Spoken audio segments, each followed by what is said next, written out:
x+2 = 5. ഈ equation നിങ്ങൾക്ക് solve ചെയ്യാൻ അറിയാം അല്ലേ? പക്ഷേ 2 × 4x + 3 = 7 ഇതിൻ്റെ വാല്യൂ കണ്ടുപിടിക്കാൻ കുറച്ച് വിഷമിക്കും. അങ്ങനെയുള്ളവർക്ക് വേണ്ടിയിട്ടാണ് ഈ video. Solving the equation complete കാര്യങ്ങളും ഒരൊറ്റ വീഡിയോയിൽ നമ്മൾ പറഞ്ഞു പോവുകയാണ്. ആദ്യം എന്താണ് ഇക്വേഷൻ എന്ന് നമുക്ക് നോക്കാം. ആൾജിബ്ര പഠിക്കുമ്പോൾ ഏറ്റവും അടിസ്ഥാനമായിട്ട് ഏറ്റവും ബേസിക്കായിട്ട് നമ്മൾ അറിഞ്ഞിരിക്കേണ്ട ഒരു കാര്യമാണ് എങ്ങനെ ഹൗ ടു സോൾവ് ഇക്വേഷൻ, എങ്ങനെ ഒരു ഇക്വേഷൻ സോൾവ് ചെയ്യാം എന്നുള്ളത്. ഓക്കെ, അപ്പോൾ എന്താണ് ഇക്വേഷൻ എന്ന് നമുക്ക് ആദ്യം നോക്കാം. ആൾജിബ്രയിൽ നമുക്കറിയാം വേരിയബിൾസ് ഉണ്ട്. വേരിയബിൾസ് എന്ന് പറഞ്ഞാൽ നമ്മൾ നമ്പേഴ്സിന് പകരം ഉപയോഗിക്കുന്ന ലെറ്റേഴ്സിനെ നമുക്ക് വേരിയബിൾസ് എന്ന് പറയാം. ആ വേരിയബിൾസ് തമ്മിൽ ചേർത്തിട്ട് അതിന് നടുക്ക് പ്ലസ്സോ മൈനസോ മൾട്ടിപ്ലിക്കേഷനോ ഡിവിഷനോ ഒക്കെ സൈൻ ഇടുമ്പോൾ നമുക്ക് എക്സ്പ്രഷൻസ് കിട്ടും. ഫോർ എക്സാമ്പിൾ x+2 എന്ന് പറയുന്നത് ഒരു ആൾജിബ്രയ്ക്ക് എക്സ്പ്രഷനാണ്. ഈ എക്സ്പ്രഷൻ്റെ കൂടെ ഈക്വൽ ടു ഇട്ടിട്ട് ഏതെങ്കിലും ഒരു നമ്പറും കൂടെ എഴുതി കഴിഞ്ഞാൽ അത് എന്തായിട്ട് മാറി? ഒരു ഇക്വേഷനായിട്ട് മാറി. ഇതാണ് ആൾജിബ്രൈക് ഇക്വേഷൻ. ഓക്കെ, ഇതാണ് സിംപ്ലി നമ്മൾ ഇക്വേഷൻ എന്ന് പറയുന്നത്. ഈ ഇക്വേഷൻ സോൾവ് ചെയ്യുക എന്ന് പറഞ്ഞാൽ ഈ ഇക്വേഷനകത്തുള്ള വേരിയബിൾ ചിലപ്പോൾ അത് എക്സ് ആവാം, വൈ ആവാം, എ ആവാം, എം ആവാം, എൻ ആവാം, ഏത് ലെറ്ററും ആവാം. ഏത് ലെറ്റർ ആണെങ്കിലും ആ ലെറ്ററിൻ്റെ അല്ലെങ്കിൽ ആ വേരിയബിളിൻ്റെ വാല്യൂ കണ്ടുപിടിക്കുക, അല്ലെങ്കിൽ അതിൻ്റെ വില കണ്ടുപിടിക്കുക, നമ്പർ അതിന് ഈക്വൽ ആയിട്ടുള്ള നമ്പർ കണ്ടുപിടിക്കുക. ഇതാണ് സോൾവിങ് ഇക്വേഷൻ എന്ന് പറയുന്നത്. ഇതാണ് ഇക്വേഷൻ സോൾവ് ചെയ്യുക. അപ്പോൾ ക്ലാസ്സിൽ സോൾവ് ആൻ ഇക്വേഷൻ എന്ന് പറഞ്ഞാൽ അതിൻ്റെ അർത്ഥം ഈ വേരിയബിളിൻ്റെ വാല്യൂ കണ്ടുപിടിക്കുക എന്നാണ്, വേറെ ഒന്നുമില്ല. ഇതെങ്ങനെ കണ്ടുപിടിക്കാം എന്നുള്ളത് വളരെ സിമ്പിളായിട്ട് വളരെ ലളിതമായിട്ട് നമ്മൾ ഈ വീഡിയോയിൽ പറഞ്ഞു പോകുന്നത് 2 മെത്തേഡ്സാണുള്ളത്. ഫോർ എക്സാമ്പിൾ, നമുക്കിവിടെ എക്സിൻ്റെ വാല്യൂ കണ്ടുപിടിക്കണമെങ്കിൽ, ഈ ഇക്വേഷനിലോ എക്സിൻ്റെ വാല്യൂ നമുക്ക് കണ്ടുപിടിക്കണമെങ്കിൽ ഇവിടെ നിന്ന് ഈ 2നെ നമുക്ക് മാറ്റണം. നമ്മൾ ഫസ്റ്റ് മെത്തേഡാണേ പറയുന്നത്. അപ്പോൾ ഈ ഇക്വേഷനിൽ നിന്ന് 2നെ മാറ്റണമെങ്കിൽ എന്ത് ചെയ്യണം? ഇവിടെ 2 ആഡ് ചെയ്തിരിക്കുകയാണ്, അതുകൊണ്ട് 2 സൈഡിലും ഒരു 2നെ സബ്ട്രാക്റ്റ് ചെയ്യാം. 4 - 2 2 സൈഡിൽ ഒരു 2നെ അങ്ങ് സബ്ട്രാക്ട് ചെയ്യുക. അപ്പോൾ ഇവിടുത്തെ 2 അങ്ങ് പോകുമല്ലോ. നമുക്ക് എക്സിൻ്റെ കൂടെയുള്ള എക്സിൻ്റെ വാല്യൂ ആണ് വേണ്ടത്. സോ നമുക്ക് എക്സിൻ്റെ കൂടെയുള്ള 2നെ ഒഴിവാക്കണം. സോ ലെഫ്റ്റ് സൈഡിൽ LHSൽ എന്ത് ചെയ്യണം? ഒരു 2നെ സബ്ട്രാക്ട് ചെയ്യണം. അതേ സ്റ്റെപ്പ് തന്നെ നമ്മൾ റൈറ്റ് സൈഡിലും ചെയ്യണം, RHSലും ചെയ്യണം. അത് ഓർത്തിരിക്കുക. LHS RHS, left hand side right hand side, അത്രയേ ഉള്ളൂ. അപ്പോൾ ഇവിടെ നോക്കിയേ, ഈ x + 2 + 2 - 2 0 ആയിപ്പോയി. സോ x = എന്ത് കിട്ടി? 4 - 2 2 കിട്ടി. ഇതാണ് ഒന്നാമത്തെ മെത്തേഡ്. ഇത് ചെറിയ ക്വസ്റ്റ്യനൊക്കെ ആണെങ്കിൽ നമുക്ക് വളരെ ഈസി ആയിട്ട് ഈ മെത്തേഡ് ചെയ്യാം. ഇല്ല എന്നുണ്ടെങ്കിൽ നമ്മൾ ട്രാൻസ്പോസിങ് മെത്തേഡ് എന്ന് പറയുന്ന ഒരു മെത്തേഡാണ് യൂസ് ചെയ്യുന്നത്. എന്താണ് ട്രാൻസ്പോസിങ് മെത്തേഡ്? അതായത് നമ്മളിവിടെ നിന്ന് ഈ ഒരു നമ്പറിനെ അങ്ങോട്ടും ഇങ്ങോട്ടും മൂവ് ചെയ്യാൻ പോകണം. LHSൽ ഇരിക്കുന്ന ഒരു നമ്പറിനെ നമ്മളെടുത്ത് RHSലും, RHSൽ ഇരിക്കുന്ന ഒരു നമ്പറിനെ എടുത്ത് LHSലേക്കും കൊണ്ടുവരണം. ലെഫ്റ്റ് സൈഡിൽ നിന്ന് ഒരു നമ്പറിനെ നമ്മൾ റൈറ്റ് സൈഡിൽ കൊണ്ടുപോകുന്നു, റൈറ്റ് സൈഡിൽ നിന്ന് നമ്പറിനെ ലെഫ്റ്റ് സൈഡിൽ കൊണ്ടുവരുന്നു. ഇങ്ങനെ നമ്പേഴ്സിനെ അങ്ങോട്ടും ഇങ്ങോട്ടും ട്രാൻസ്പോസ് ചെയ്യുകയാണ്. ആ മെത്തേഡാണ് നമുക്ക് പഠിക്കാനുള്ളത്. അതാണ് നിങ്ങൾക്ക് ഏറ്റവും അധികം ഉപകാരപ്പെടുന്നത്. ഇത് ആദ്യം നിങ്ങളെ പഠിപ്പിക്കും. പക്ഷേ നിങ്ങൾക്ക് വലിയ വലിയ ക്വസ്റ്റ്യൻസ് ചെയ്യണമെന്നുണ്ടെങ്കിൽ ട്രാൻസ്പോസിങ് മെത്തേഡ് അറിഞ്ഞിരുന്നേ പറ്റൂ. എങ്ങനെയാണെന്ന് വളരെ ഈസി ആയിട്ട് നമുക്ക് മനസ്സിലാക്കാം. ഇതേ സെയിം ക്വസ്റ്റ്യനിൽ തന്നെ ഈ 2നെ x+2 = 4 എന്നാണ് നമ്മുടെ ക്വസ്റ്റ്യൻ അല്ലേ? ഈ x+2 = 4 എന്നുള്ളതിനകത്ത് ശ്രദ്ധിച്ചിരിക്കുക, ഇവിടെ ഈ 2നെ നമുക്ക് പൊക്കിയെടുത്ത് അപ്പുറത്ത് കൊണ്ടുപോകണം. അപ്പുറത്ത് കൊണ്ടുപോകുമ്പോൾ ശ്രദ്ധിക്കേണ്ടത് ലെഫ്റ്റ് സൈഡിൽ ആഡ് ചെയ്തിട്ടുള്ള നമ്പറിനെ റൈറ്റ് സൈഡിൽ കൊണ്ടുപോകുമ്പോൾ അത് സബ്ട്രാക്ഷൻ ആവും. ലെഫ്റ്റ് സൈഡിൽ സബ്ട്രാക്ട് ചെയ്തിട്ടുണ്ടെങ്കിൽ റൈറ്റ് സൈഡിൽ പോകുമ്പോൾ അഡീഷൻ ആവും.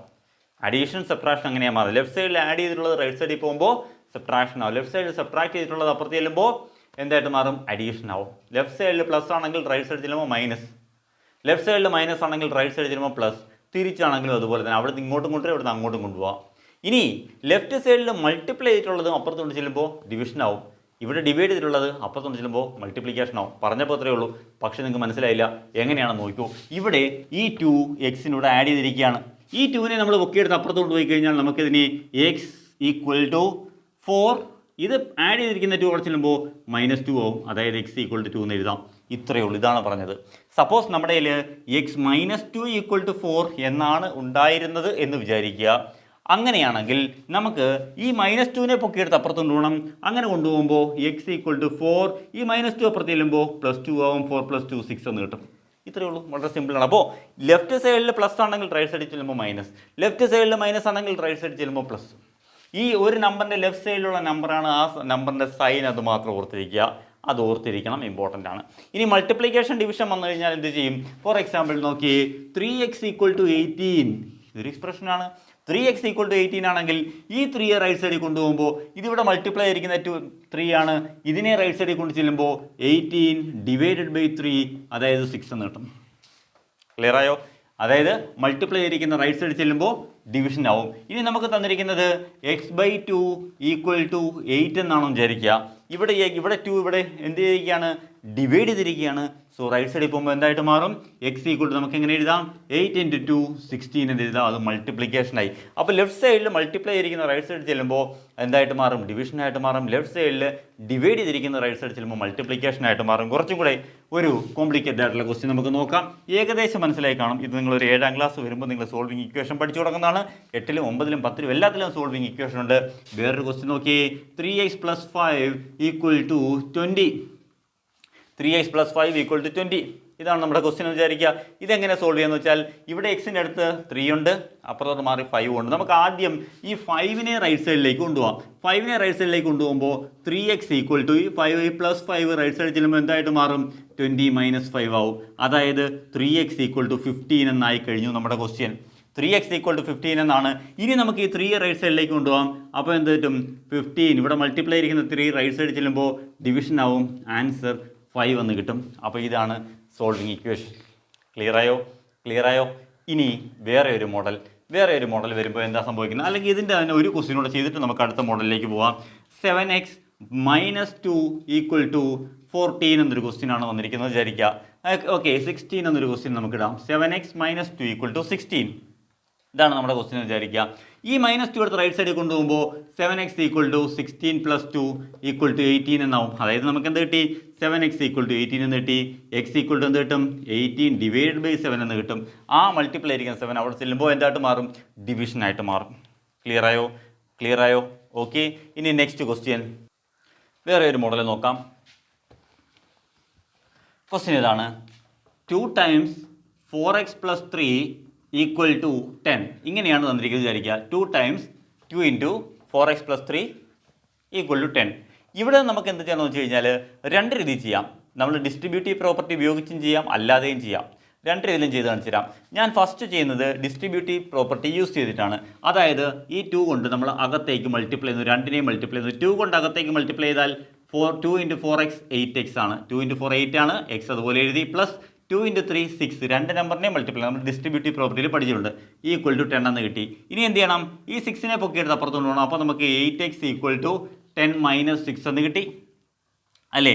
അതായത് 10 - 6 എന്ന് പറഞ്ഞാൽ 8x ഈക്വൽ ടു 4 എന്ന് കിട്ടി. x ഈക്വൽ ടു ഈ 8നെ പൊക്കിയെടുത്ത് അപ്പുറത്ത് കൊണ്ട് ചെന്ന് കഴിഞ്ഞാൽ അത് ഡിവിഷൻ ആവും. അതായത് 4/8 1/2 എന്ന് കിട്ടും അല്ലേ? ഇതാണ് ഒരു മെത്തേഡ്. ഇനി ഇതേ ക്വസ്റ്റ്യൻ, സെയിം ക്വസ്റ്റ്യൻ നമുക്ക് വേറെ മെത്തേഡിൽ ചെയ്യാം. അതായത് 2 × 4x + 3 ഈക്വൽ ടു 10 എന്നുള്ളതിനെ നമുക്ക് നോക്കി. ആദ്യം ഈ 2 ഇവിടെ മൾട്ടിപ്ലൈ ആയിരിക്കുകയാണ്. ഈ 2നെ എടുത്ത് റൈറ്റ് സൈഡിൽ കൊണ്ടുപോകാം. അപ്പോൾ നമുക്ക് ഇങ്ങനെ കിട്ടും 4x + 3 ഈക്വൽ ടു 10/2. അതായത് 4x + 3 ഈക്വൽ ടു 5 എന്ന് കിട്ടി. ഡയറക്റ്റ് ആയിട്ട് 4x + 3 ഈക്വൽ ടു 5 എന്ന് കിട്ടി. ഇനി ഈ 3 എടുത്ത് റൈറ്റ് സൈഡിൽ കൊണ്ടുപോകുക. അതായത് 4x ഈക്വൽ ടു 5 - 3 എന്ന് കിട്ടി. കാരണം ഇവിടെ +3 ആണ് ആഡ് ചെയ്തിരിക്കുകയാണ്. റൈറ്റ് സൈഡിൽ കൊണ്ടുപോകുമ്പോൾ -3 ആവും. സോ 4x ഈക്വൽ ടു 2 എന്ന് കിട്ടി. ഇനി എന്ത് ചെയ്യണം? 4നെ എടുത്ത് അപ്പുറത്ത് കൊണ്ടുപോവുക. അപ്പോൾ 2/4 എന്ന് കിട്ടും. 2/4 ഈക്വൽ ടു 1/2 ആണ്. രണ്ടിനെയും ആൻസർ സെയിം ആയിട്ട് കിട്ടി. ഇങ്ങനെയാണ് ഇക്വേഷൻ സോൾവ് ചെയ്യുന്നത്. അപ്പോൾ ഓർത്തിരിക്കേണ്ട കാര്യം, ലെഫ്റ്റ് സൈഡിൽ പ്ലസ് ആണെങ്കിൽ റൈറ്റ് സൈഡിൽ പോകുമ്പോൾ മൈനസ്, ലെഫ്റ്റ് സൈഡിൽ മൈനസ് ആണെങ്കിൽ റൈറ്റ് സൈഡിൽ പോകുമ്പോൾ പ്ലസ്, ലെഫ്റ്റ് സൈഡ് മൾട്ടിപ്ലൈ ചെയ്തിരിക്കുകയാണെങ്കിൽ റൈറ്റ് സൈഡിലേക്ക് പോകുമ്പോൾ ഡിവിഷൻ, ലെഫ്റ്റ് സൈഡ് ഡിവൈഡ് ചെയ്തിരിക്കുകയാണെങ്കിൽ റൈറ്റ് സൈഡിലേക്ക് പോകുമ്പോൾ മൾട്ടിപ്ലിക്കേഷൻ. So simple. അപ്പോൾ ഇങ്ങനെ നമുക്ക് ഇക്വേഷൻസ് സോൾവ് ചെയ്യാൻ വളരെ ഇമ്പോർട്ടൻ്റ് ആണ്. നിങ്ങൾ 7th ടെക്സ്റ്റ് ബുക്കിൽ CBSE ആണെങ്കിൽ 7th ടെക്സ്റ്റ് ബുക്കിലും 8th ടെക്സ്റ്റ് ബുക്കിലും ഒക്കെ ഇഷ്ടം പോലെ ക്വസ്റ്റ്യൻസ് കിടപ്പുണ്ട്. സിമ്പിൾ ഇക്വേഷൻസ് എന്ന് പറയുന്ന ചാപ്റ്ററിലും ഒക്കെ ഇഷ്ടം പോലെ ക്വസ്റ്റ്യൻസ് കിടപ്പുണ്ട്. സ്റ്റേറ്റ് ആണെങ്കിൽ എന്ത് ചെയ്യാനുണ്ട്? സ്റ്റേറ്റ് ആണെങ്കിൽ CBSE ആണെങ്കിൽ അത് ബേസിക് ആയിട്ടുള്ള കാര്യമാണ്. അപ്പോൾ ഇതുപോലുള്ള കൂടുതൽ വീഡിയോക്കും നിങ്ങളുടെ ടെക്സ്റ്റ് ബുക്കിലെ എക്സസൈസ് ക്വസ്റ്റ്യനൊക്കെ വേണ്ടിയിട്ട് ചാനൽ ഒന്ന് സബ്സ്ക്രൈബ് ചെയ്തേക്കുക. അതേപോലെ വീഡിയോസൊക്കെ ലൈക്ക് ചെയ്യുകയും കമൻറ്റ് ചെയ്യുകയും നിങ്ങളുടെ കൂട്ടുകാരിലേക്ക് എത്തിക്കുകയൊക്കെ ചെയ്തേക്കുക. ഓക്കെ. അപ്പോൾ കൂടുതൽ വീഡിയോകൾ ഏതൊക്കെയാണ് വേണ്ടതെന്ന് വെച്ചാൽ വാട്സപ്പ് നമ്പർ കൊടുത്തിട്ടുള്ളതിൽ ഒന്ന് മെസ്സേജ് ഇട്ടാൽ മതി, അല്ലെങ്കിൽ കമൻറ്റ് ചെയ്താൽ മതി. ഓക്കെ. ബാക്കി വീഡിയോസ് നമുക്ക്, അല്ലെങ്കിൽ ബാക്കി ക്ലാസ് നമുക്ക് അടുത്ത വീഡിയോയിൽ കാണാം. ബൈ.